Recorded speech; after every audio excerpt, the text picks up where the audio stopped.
हाँ, हमारे कुरान में भी लिखा है कि कुरान में लिखा है कि अल्लाहु कुल हु अल्लाहु अहद, यानी कह दो कि अल्लाह एक है। वैसे ही मनुस्मृति में भी लिखा है एकम ब्रह्मा नस्ते नाना नस्ते किचन, एकम ब्रह्मा नस्ते नाना करते किचन, यानी भगवान एक ही है, ज़रा भी नहीं है दूसरा कोई। ना तस् से प्रतिमा अस्ते, उसका कोई प्रतिमा नहीं है, उसका कोई आकार नहीं, वो निराकार है।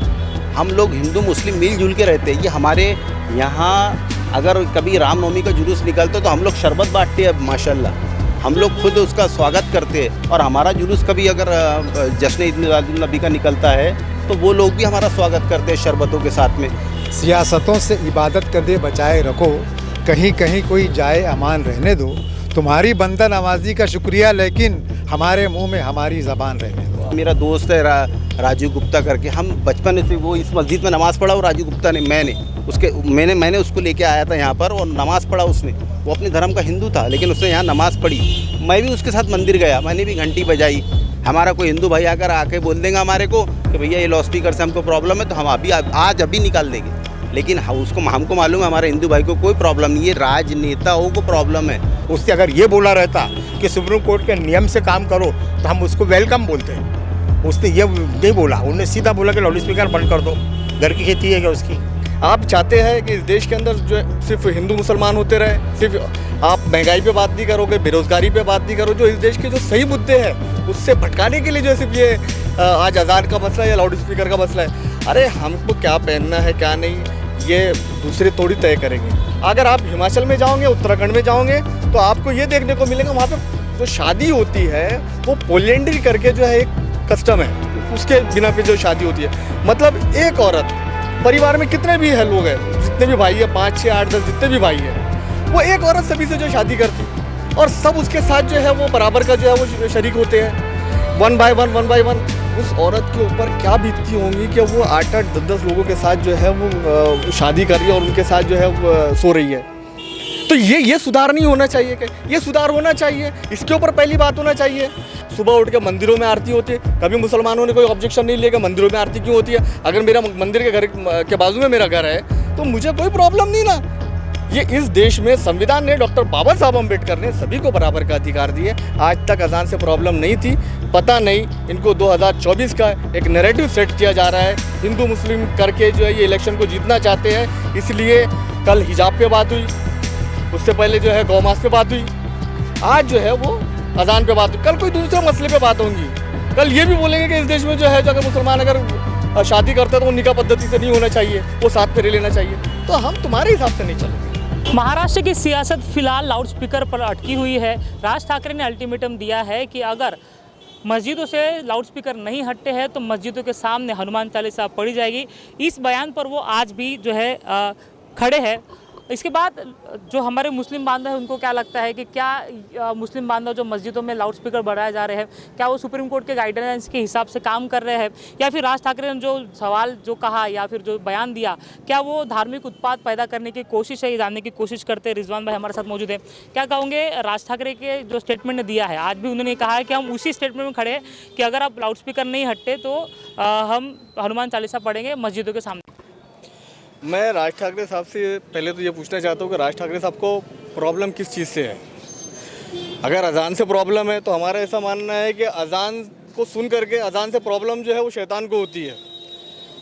अगर उनको अजान से प्रॉब्लम नहीं है, लाउड स्पीकर से प्रॉब्लम है, तो सिर्फ मस्जिदों से क्यों, तमाम जितने भी धार्मिक स्थल हैं, उसके अलावा जितने भी पॉलिटिकल जो बड़ी बड़ी रैलियाँ होती है, आज वो नरेंद्र मोदी हो या खुद राज ठाकरे साहब हो, उन्होंने कितना सुप्रीम कोर्ट के आदेश का पालन करे। उनकी रैली में क्या जो है सुप्रीम कोर्ट के जो जिस लेवल पे, जिस डेसिबल पे होना चाहिए ध्वनि, तो वो उतना रहता है या उससे ज़्यादा रहता है। ये इस चीज़ का वो चैलेंज कर सकते हैं क्या? नहीं कर सकते। आप किसी भी चीज़ को देखिए ये जो चीज़ है सिर्फ ऐसा नहीं है कि सिर्फ 1, 1.5, 2 मिनट की जो है सिर्फ अजान होती है। सिर्फ मसला अजान का नहीं है, मसला सिर्फ मुसलमानों को टारगेट करने का है। आप चाहते हैं कि इस देश के अंदर जो सिर्फ हिंदू मुसलमान होते रहे, सिर्फ आप महंगाई पे बात नहीं करोगे, बेरोजगारी पे बात नहीं करो, जो इस देश के जो सही मुद्दे हैं उससे भटकाने के लिए जो सिर्फ ये आज अजान का मसला है या लाउड स्पीकर का मसला है। अरे हमको क्या पहनना है क्या नहीं ये दूसरे थोड़ी तय करेंगे। हमारे घर में क्या बनेगा ये दूसरे थोड़ी तय करेंगे। अरे ये इस देश में सभी को जीने की अधिकार है, आज़ादी है। जिस तरह से दूसरे धर्म के मानने वाले अपने अपने तरीके से जीते, उस तरह से हमारे को भी जीने का अधिकार है। कभी मुस्लिम कम्युनिटी का एक भी बाशिंदा, एक भी फ़र्द किसी ने कभी किसी दूसरी कम्युनिटी पे उसने टिप्पणी नहीं किया कि ये बंद होना चाहिए, ऐसा नहीं होना चाहिए। अगर हम उसके ऊपर बात करें तो सभी समाज में, सभी धर्म के मानने वालों में कहीं ना कहीं कोई टूक है, कहीं ना कोई कमी है, हर चीज़ पे होना चाहिए। मैं एक छोटी सी मिसाल देना चाहता हूँ। अगर आप हिमाचल में जाओगे, उत्तराखंड में जाओगे, तो आपको ये देखने को मिलेगा वहाँ पर जो शादी होती है वो पोलेंड्री करके जो है एक कस्टम है, उसके बिना पे जो शादी होती है। मतलब एक औरत, परिवार में कितने भी है लोग हैं, जितने भी भाई है, 5, 6, 8, 10 जितने भी भाई है, वो एक औरत सभी से जो शादी करती और सब उसके साथ जो है वो बराबर का जो है वो शरीक होते हैं, 1 by 1। उस औरत के ऊपर क्या बीतती होंगी कि वो 8-8, 10-10 लोगों के साथ जो है वो शादी कर रही है और उनके साथ जो है वो सो रही है। तो ये सुधार नहीं होना चाहिए क्या? ये सुधार होना चाहिए, इसके ऊपर पहली बात होना चाहिए। हमने कभी नहीं बोले। अभी देखिए आप डॉक्टर राजाराम मोहन राय जब आए और इस देश को और इस समाज को सुधारने की बात करें, तो कभी किसी ने जो है मुस्लिम ने नहीं बोले कि जो डॉक्टर राजाराम मोहन राय जो है क्यों सुधार रहे हैं, उन्होंने सती प्रथा को ख़त्म करवाए। हमने कभी आपत्ति नहीं जताई कि सती प्रथा क्यों खत्म होना चाहिए, क्योंकि वो देश हित में या किसी भी जो ऐसे जो एक पति मर जाता था, पति के देहांत पर जो है वो उसकी पत्नी को चिता पे चढ़ना पड़ता था, तो जो गलत था तो गलत था, वो सुधार होना चाहिए। लेकिन अजान से कुछ नहीं होता। अजान 1.5 से 2 मिनट की होती है। सुबह लोगों को उठाया जाता है, एक कॉल होता है अल्लाह का कि भाई आप आओ नमाज की तरफ, और नमाज जो है वो दीन से वैसा दीन का काम नहीं है। नमाज जो है इस भलाई की तरफ बुलाती है कि आपको सुबह उठकर अपने गॉड की प्रार्थना करना। अच्छा, हम ये नहीं बोलते कि आप सिर्फ हमारे जो गॉड के हम जिसको मानते हैं अल्लाह रब्बुल आलमीन, सिर्फ उनकी प्रार्थना करो। आप जिस धर्म के मानते हो और आप जिस धर्म के जो है वो गॉड को मानते हो, आप उनकी प्रार्थना करो। सुबह उठ के मंदिरों में आरती होती है। कभी मुसलमानों ने कोई ऑब्जेक्शन नहीं लिया कि मंदिरों में आरती क्यों होती है। अगर मेरा मंदिर के घर के बाजू में मेरा घर है तो मुझे कोई प्रॉब्लम नहीं ना। ये इस देश में संविधान ने, डॉक्टर बाबा साहब अम्बेडकर ने सभी को बराबर का अधिकार दिए। आज तक अजान से प्रॉब्लम नहीं थी। पता नहीं इनको 2024 का एक नैरेटिव सेट किया जा रहा है, हिंदू मुस्लिम करके जो है ये इलेक्शन को जीतना चाहते हैं। इसलिए कल हिजाब पे बात हुई, उससे पहले जो है गौ मास पे बात हुई, आज जो है वो अजान पे बात हुई, कल कोई दूसरे मसले पे बात होंगी। कल ये भी बोलेंगे कि इस देश में जो है जो अगर मुसलमान अगर शादी करते हैं तो वो निकाह पद्धति से नहीं होना चाहिए, वो 7 फेरे लेना चाहिए। तो हम तुम्हारे हिसाब से नहीं चलेंगे। सुप्रीम कोर्ट की बात आपने भी कही या संविधान की बात कही, तो संविधान में या सुप्रीम कोर्ट में ये कहा गया है कि 6 से 10 बजे तक आपको किसी को भी परेशान करने का अधिकार नहीं। आप लाउड स्पीकर से नहीं पढ़ा सकते, लेकिन कहीं देखा जाता है, ठीक है, इसमें भी सुधार होना चाहिए कि अगर कोई 6 बजे से पहले अजान के लिए लाउड स्पीकर में अगर जमजम के ये कर रहा है, अजान दे रहा है, तो नींद खराब हो रही है, जो मुसलमान नहीं है, जो अदर कम्युनिटी से भी है, अगर उनको परेशानी हो रही है, तो क्या इससे सुधार नहीं होना चाहिए, इसमें सुधार नहीं होना चाहिए? नहीं, सुप्रीम कोर्ट ने एक ध्वनि का एक लेवल तय, जो डेसिबल लेवल है वो तय किया है। उन्होंने स्पष्ट 6 से 10 बजे तक को आपको किसी भी तरह से साउंड पोल्यूशन नहीं करना है, मतलब बजाना ही नहीं। ये जब आदेश आया था तो उस वक्त इस आदेश का पालन भी होता था, लेकिन जबकि किसी भी धार्मिक लोगों ने किसी भी धर्म स्थल पर इसका प्रॉपर से उसको इम्प्लीमेंट नहीं हुआ है, इसलिए मस्जिदों में भी अजान होती है। अगर सुबह की जो फजर की अजान, किसी फजर की अजान का मसला है, सिर्फ फजर की अजान जो है अगर वो 6 बजे के पहले होती है, अगर आप बोलो तो हमारी मस्जिदों में जब ये आदेश आया था तो हमारी मस्जिदों में भी जो अजान जो लाउड स्पीकर पे नहीं होती थी, लोग नमाज़ पढ़ने जाते थे। अब सभी जगह से उठा दो, कहीं पर भी नहीं होंगे सुबह 6 बजे। लेकिन मेरा बोलना ये है कि अगर ध्वनि प्रदूषण की बात है, अजान की बात नहीं कर रहा मैं, अगर ध्वनि प्रदूषण की बात है तो जितनी भी रैलियां होती है उसके ऊपर भी इम्प्लीमेंट होना चाहिए कि वो नॉइज़ पॉल्यूशन नहीं होना चाहिए। वो कब लागू होगा? बड़े बड़े डीजे तो वहाँ लगते हैं। आप किसी मंदिर पे जाके देखो, बड़े डीजे लगते हैं क्या? आप किसी मस्जिद पे जाके देखो या गुरुद्वारे पे जाके देखो या बुद्ध विहार पे जाके देखो, कहीं पर भी कोई डीजे नहीं रहता, सिर्फ पोंगा रहता है, सिर्फ बुलाने का सिर्फ रहता है कि आपको कॉल करना उतने टाइम के लिए। लेकिन जो बड़ी बड़ी रैलियाँ 2-2, 3-3, 4-4 घंटी जो चलती है, उस रैलियों के ऊपर कब इम्प्लीमेंट होगा वो तो बताइए। वो तो सारे उल्लंघन करते जा रहे हैं, माननीय सर्वोच्च न्यायालय का उल्लंघन करते जा रहे हैं। उस न्यायालय का आदेश वो लोगों को भी करना चाहिए जो इसके ऊपर आपत्ति जता रहे हैं। मेरा नाम है खलीक अहमद। अहमद साहब, क्या कैसे देखते हो ये जो सियासत चल रही है फिलहाल महाराष्ट्र में, उसको किस तरह से देखते हो? ये तो क्या है, ये सियासी पहलू है ये, लेकिन ये होना नहीं चाहिए।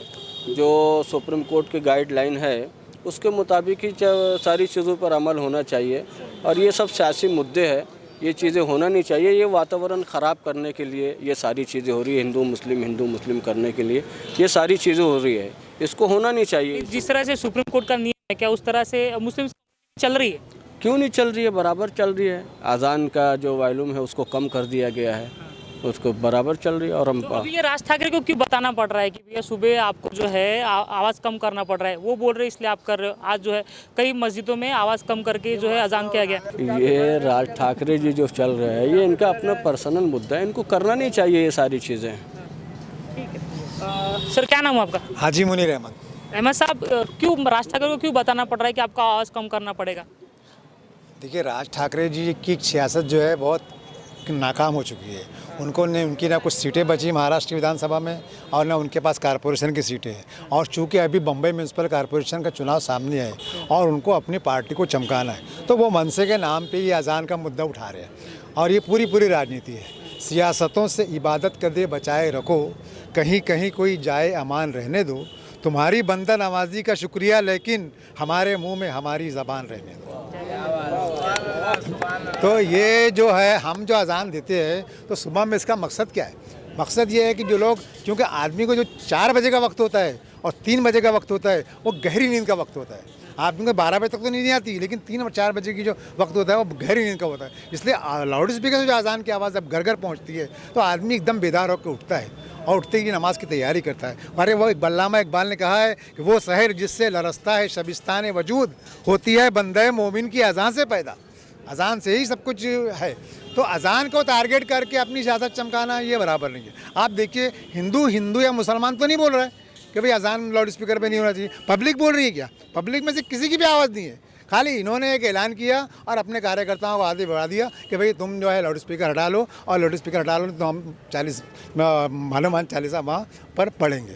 तो लाउड स्पीकर, अभी उत्तर प्रदेश का लोग हवाला दे रहे हैं कि योगी जी ने बहुत काम किया। योगी जी ने भी वहाँ से लाउड स्पीकर नहीं हटाया, आवाज़ को कम किया है। 4 लाउड स्पीकर है तो 2 किया है, लेकिन साउंड पोल्यूशन को कम किया है उन्होंने वहाँ से। मतलब ये मुद्दा नहीं है कि अजान लाउड स्पीकर पे नहीं होना चाहिए, लेकिन राज ठाकरे जो मुद्दा करते हैं वो एक तो वो उनका तो कहना है कि होना ही नहीं चाहिए। और सुप्रीम कोर्ट का भी जो है तो 10 बजे से लेकर सुबह 6 बजे तक के, बाकी अजानों के लिए नहीं है। लेकिन ये जो कर रही है सियासत जो, वो मतलब नमाज के लिए जो लाउड स्पीकर से अजान है वो होना ही नहीं चाहिए। तो यहाँ हिंदू मुस्लिम के अंदर कोई तनाव नहीं है, और इस तरीके से तनाव पैदा करके ये हमारा मुल्क जो है वो बाहमी मोहब्बत का गुलजार है। यहाँ के लोग बड़े इज्जत और आबरू से, चैन से, सुकून से रहते हैं और आपस में बहुत भाईचारा का बना हुआ है। इसलिए हम चाहते हैं कि ये भाईचारा ना टूटे और अजान जो है लाउड स्पीकर से हो, लेकिन जो सरकार के नियम और शर्त है वो शर्त के साथ अजान हो। सुनो ये गम की सिया रात जाने वाली है और अभी अजान की आवाज़ आने वाली है। सर, मैं आपसे फिर से एक सवाल करना चाहूँगा कि अभी जो उन्होंने कहा है कि अगर आप अजान नहीं बंद करते या आवाज़ नहीं कम करते तो हनुमान चालीसा लगाएंगे। मस्जिदों के सामने हनुमान चालीसा अगर पढ़ लिया जाए तो आपको कोई प्रॉब्लम? नहीं, मस्जिदों के सामने क्यों होना चाहिए? मस्जिदों के सामने हनुमान चालीसा पढ़ने से एक तनाव पैदा होगा। कुछ लोग तो उसको बर्दाश्त करके निकल जाएंगे, लेकिन कुछ लोग बर्दाश्त नहीं करेंगे और हिंदू मुस्लिम नफरत का माहौल पैदा होगा, लड़ाई झगड़े पैदा होगा। वहाँ पढ़े मस्जिद में, हम मस्जिद में अजान देते, वो मंदिरों में 40वां पढ़े।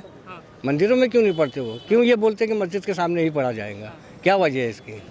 इसीलिए ना कि इंतजार हो, फसाद फैले, 10-20 वो कटे, 10-20 हम कटे। इससे कोई फ़ायदा होने वाला नहीं है, ना किसी को कुछ मिलने वाला है। हाँ, आपका कहना है कि अजान का उससे प्रदूषण हो रही है या आवाज़ कम करो, तो आवाज़ कम कर दी जाएंगी। आप ये कहोगे कि अजान ख़त्म करो, और सिर्फ सब मसला है सुबह की अजान का, जो कि वक्त बेवक्त होती है। कभी 4 बजे होती है, कभी 5 बजे होती है, कभी 5:30 बजे होती है। तो उसको कम, मतलब आवाज़ हनुमान चालीसा मस्जिदों के सामने ही क्यों? आप अपनी मंदिरों में पढ़ो ना, जैसे हमारी मस्जिदों में अजान हो रही है। सड़क के ऊपर आके या मस्जिद के सामने ये तनाव है ना, फसाद कराने का डर है ना, और क्या है ये? फसाद करा के राजनीति करना? हाँ, राजनीति करना चाहते हैं और कुछ नहीं है। जवाब दोगे? मैं क्वेश्चन का आंसर देता हूँ। देखिए, राज ठाकरे साहब ने जो भी बोले कि वो मस्जिदों के सामने आकर के हनुमान चालीसा पढ़ेंगे, वो इस देश के नागरिक है और उनको इस देश ने, संविधान ने यह अधिकार दिया है कि वो कहीं पर भी चाहे पूरे देश में तो कहीं पर भी जाकर के हनुमान चालीसा पढ़ सकते हैं। चूँकि अगर उनको जो है सबको लेकर के पढ़ना है या ऐसी जो है सद्भावना, मतलब लड़ाई झगड़ा या इस तरह से फसादात ना हो, तो उसके लिए जो है उनको पुलिस परमिशन लेना पड़ेगा। अब वो पुलिस से परमिशन लेकर आ जाए, प्रशासन से, अगर प्रशासन अगर उनको परमिशन देती है कि वो यहाँ पर आकर जो हनुमान चालीसा पढ़े मस्जिदों के सामने, तो हमें कोई आपत्ति नहीं है। हम कौन होते इसको आपत्ति जताने वाले? लेकिन अगर वो इस देश के अच्छा सोचने वाले, इस देश को विकास की तरफ ले जाना चाहते हैं, तो एक चीज़ याद रखना चाहिए कि अगर जहाँ पर आरती हो रही है तो हम दिल से ये सम्मान रखते हैं, ये करते हैं कि हम उस आरती में अगर हो रही है तो हम चुपचाप खड़े हो जाएंगे कि उस आरती में खलल नहीं होना चाहिए। तो और हम भी यही एक उम्मीद रखते हैं कि अगर यहाँ पे नमाज हो रही है या अजान हो रही है तो कोई दूसरे धर्म का मानने वाला जो है उस धर्म के मानने वालों को जो खलल ना पैदा करे, वो उसको जो है मतलब सताए या उसको चिढ़ाए, ये काम ना करे। मुझे बताइए कि उनको हनुमान चालीसा पढ़ना है तो वो अपने घर में भी पढ़ सकते हैं, वो मंदिरों के बाहर भी पढ़ सकते हैं, उनको मस्जिदों के बाहर आकर पढ़ने की क्या ज़रूरत। वो सिर्फ लड़ना चाहते हैं, सिर्फ हिंदू मुस्लिम करना चाहते हैं, इस देश में दंगे फसादात करना चाहते हैं। क्योंकि मैंने बताया कि एक नैरेटिव सेट कर दिया गया है कि 2024 का इलेक्शन इस बिना पे होगा कि हिंदू मुसलमान करेंगे, क्योंकि ये महंगाई के ऊपर जवाब नहीं देते। ये आज पेट्रोल गैस डीजल के जो दाम जो बढ़ते जा रहे हैं उसके ऊपर इनके पास कोई आंसर नहीं है। सिर्फ उस चीज़ को छुपाने के लिए ये हिंदू मुस्लिम करना चाहते हैं। और अजान का एक मुद्दा है, और जिस दिन ये अजान का मुद्दा ख़त्म हो जाएगा तो उनके उसके बाद भी एक नया मुद्दा इनके पास क्रिएट है, और उसके अंदर सिर्फ मुसलमान ही रहेंगे, उसके अलावा और कुछ नहीं रहेगा। सर, राज ठाकरे ने जो कहा है उसको किस तरह से देखते हो? क्या ये राजनीतिक मुद्दा है या फिर क्या ये भटकाने की कोशिश है? देखिए, इस देश में अजान या किसी भी धर्म स्थल पर कोई भी लाउड स्पीकर का इस्तेमाल पिछले कुछ दिनों से या कुछ महीनों से नहीं हो रहा है, ये कई सालों से हो रहा है। तो जब ये कई सालों से हो रहा है और किसी को कोई प्रॉब्लम नहीं है, कोई आपत्ति नहीं हुई है, तो अब ये मुद्दा क्यों उठाया जा रहा है? और इस मुद्दे को उठाने वाले कोई धार्मिक लोग नहीं है, राजनीतिक लोग हैं। और राजनीतिक लोग जो भी ये मुद्दा उठाते हैं तो उनका राजनीतिक फ़ायदा या राजनीतिक रोजी रोटी लगी होती है। तो ये प्योरली एक राजनीतिक मुद्दा है, इसका धर्म से कोई रिलेशन नहीं है। क्योंकि इस देश में तमाम धर्मस्थल पे तमाम लोग अपने अपने समय पे लाउड स्पीकर का इस्तेमाल करते हैं। और लाउड स्पीकर के लिए सुप्रीम कोर्ट ने साफ साफ गाइडलाइंस दी हुई हैं, और उन गाइडलाइंस का जब पूरी तरह से पूरे देश में उसका पालन होता है और हमारे देश के शासन और प्रशासन उसको अच्छी तरीके से उसको अमल में ला रही है, तो ये मुद्दा प्योरली राजनीतिक मुद्दा है। सुप्रीम कोर्ट के नियमों का पूरी तरह से पालन हो रहा है? तकरीबन पूरी तरह से पालन हो रहा है। अगर आप पूरे शहर में घूमेंगे तो 6 बजे से 10 बजे तक जो उन्होंने दिया हुआ है गाइडलाइन, उसका तकरीबन पालन होता है। कभी कभी कैसा होता है कि कुछ स्पेशल ओकेजन्स होते हैं, जैसे गणेश चतुर्थी के समय आप देखेंगे तो उस समय कुछ स्पेशल दिनों में सरकारें कुछ सहूलियत दे देती हैं। अदरवाइज़ अगर आप देखेंगे तो मैक्सिमम जगह इसका पालन होता है। और अगर राज ठाकरे ने कोई मुद्दा उठाया हुआ है तो मुझे लगता है कि जितने भी मीडिया के लोग हैं उन्होंने राज ठाकरे को हीरो बनाने की कोशिश नहीं करनी चाहिए। जो लोग नफरत की राजनीति फैला रहे हैं उनको जितना आप ज़्यादा हवा देंगे, जितना आप उनको उछालेंगे, ये वही चाहते हैं। क्योंकि उनकी राजनीति खत्म होने पर आ गई है, तो वे चाहते हैं कि इस तरीके के मुद्दे उठाएं और वो हीरो बने। उन्होंने कहा कि वो कोई धार्मिक मुद्दा नहीं उठा रही है, तो सामाजिक मुद्दा है ये समाज ने, और अभी से उठा रहे कई पुराना समाज में ऐसे बहुत सारे मुद्दे हैं जिनको उठाया जाना चाहिए। बेरोजगारी, शिक्षा और जो मूलभूत सुविधाएं हैं, ये ज़्यादा अहम मसला है, ना कि अजानें जो होती हैं। ये सिर्फ मुश्किल से पूरे दिन में अगर आप गिने तो 10 मिनट में 5 टाइम की अजानें खत्म हो जाती हैं। 10 मिनट से ऊपर कहीं भी अजानें नहीं चलती, और ये कोई सामाजिक मुद्दा नहीं है। तो महाराष्ट्र सरकार जिस तरह से अभी राज ठाकरे को हैंडल कर रही है, उसको किस तरह से देखते हैं? देखिए, हमारी सरकार पूरी तरह से सक्षम है कि राज ठाकरे हो या कोई भी व्यक्ति हो जो देश में और लोगों के दरमियान घृणा की राजनीति जो करेगा, उसको कैसे टैकल करना, उसको कैसे हैंडल करना हमारी सरकारों को आता है। और सरकार बहुत अच्छे तरीके से उसको टैकल कर रही है, उनको हैंडल कर रही है। और देश में और पूरे राज्य में जिस तरीके से उन्होंने शांति बनाने की कोशिश की है, स्पेशली महाराष्ट्र में, वो वाकई तारीफ़ के काबिल है। क्या नाम है सर आपका? डॉक्टर सरफराज अहमद। ये मोइनपुरा में है हम, और जिस तरह से राज ठाकरे ने कहा है कि मस्जिदों के सामने हनुमान चालीसा पढ़ेंगे, तो इसको लेकर मुसलमान समाज में कुछ बहुत बड़ा इशू नहीं है। हाँ ठीक है, आपको पढ़ना है तो प्रशासन से पहले परमिशन लाए, उसके बाद जो है आपको जहाँ पर जो चाहे हनुमान चालीसा पढ़ना है तो पढ़ लीजिए। कैमरा पर्सन दिलीप हजारे के साथ अमित वांद्रे, महाराष्ट्र 24 नागपुर।